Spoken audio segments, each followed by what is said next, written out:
je dirais une centaine de milliers d'euros. Facile, très très très facile. Ouais, vraiment. Je vois, je vois mal. Enfin, évidemment, je pense que Monsieur Macron ne vendra pas cette œuvre, c'est pas la question. Mais si je devais estimer cette œuvre-là, je l'estimerais pas moins de 100 000 euros. Et ça se trouve que je suis très loin du compte, hein. Ça se trouve qu'une œuvre comme ça, en vente, ça vaudrait des millions, j'en sais rien, tu vois. Mais là, comme ça, je dirais pas moins de 100 000. Une œuvre signée de la main du créateur du manga pour le président français d'une époque, c'est ouf, c'est assez ouf. Et voilà, du coup, je me suis dit que j'allais en faire une petite vidéo ASMR. Dites-moi aussi si vous aimez le dessin. Personnellement, je le trouve stylé. Bon, MNTR, les personnages sont tellement bien faits et tout. Ça représente ultra bien l'univers de One Piece. Alors, personnellement, je regarde pas One Piece. Mais bah, évidemment, je suis dans le dessin, donc forcément, je dessine pas mal de One Piece et tout. Bien que One Piece ce soit l'animé le plus populaire, pour lequel je ne dessine au final pas tant de dessins que ça. Je ferai plus de One Piece d'ailleurs, c'est promis. Mais ouais, le dessin est ouf, incroyable. Et ce qui est incroyable dans ce style de dessin, par rapport à mon style de dessin, moi, c'est que mon style de dessin, c'est un style de dessin, ok, il est joli, etc., etc. Mais ça, c'est tellement correct, c'est tellement précis quand on étudie chaque position et quand on sait avec l'aisance, quand on sait l'aisance avec laquelle dessine le créateur du manga One Piece. Bah, c'est ça qui est incroyable en fait, c'est ça qui est fou, c'est-à-dire que ce qui est fort pour un mangaka, c'est pas comme moi de savoir maîtriser des feutres à alcool et tout. Ça se trouve, d'ailleurs je vous le dis, ça se trouve que j'utilise moi-même les feutres à alcool largement mieux que beaucoup de mangaka. C'est pas ça leur dossier. En fait, eux ils s'en foutent de savoir colorier avec des feutres à alcool ou pas. Eux ce qu'ils veulent faire, c'est savoir dessiner des personnages, les mêmes personnages en plein de positions différentes. Déjà rien que ça c'est tellement compliqué. Et ensuite, surtout ce qu'ils veulent faire, c'est faire passer des émotions à travers leur dessin et représenter un scénario, représenter des scènes, des actions, des émotions, de la tristesse, de la joie, de l'énervement, de la vitesse, un coup de poing, des arts martiaux. C'est ça le travail d'un mangaka avant tout. Et ça, c'est un tout autre travail que ce que je fais moi, entre guillemets, dessiner avec des feutres à alcool. Alors,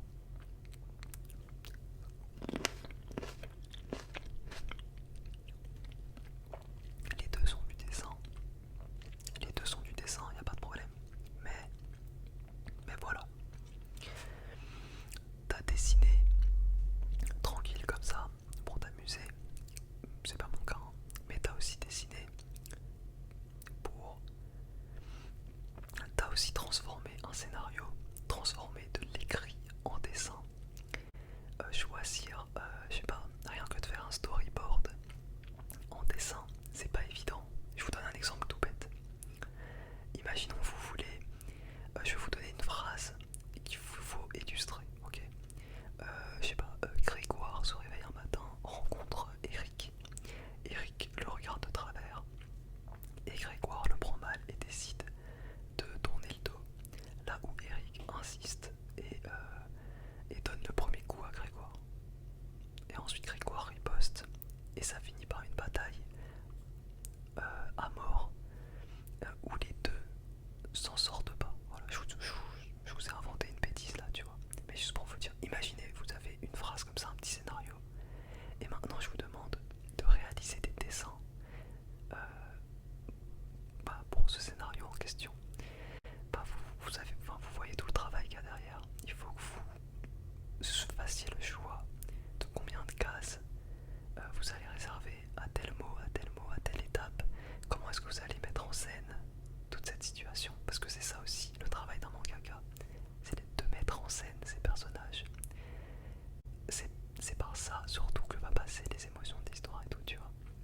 De la même manière que dans un cinéma, le metteur en scène, il va devoir choisir comment filmer ses acteurs, avec quelle ambiance et tout, tu vois. Pas un mangaka, en plus de savoir mettre en scène, il doit savoir aller dessiner les personnages. Parce que le metteur en scène dans un cinéma, je dis pas que il y en a un plus compliqué que l'autre, mais je dis que t'en as un qui doit être plus multifonction. Parce que le metteur en scène, derrière, il a des gens qui vont s'occuper des lumières, de l'ambiance,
est-ce que je dirais? Moi je dirais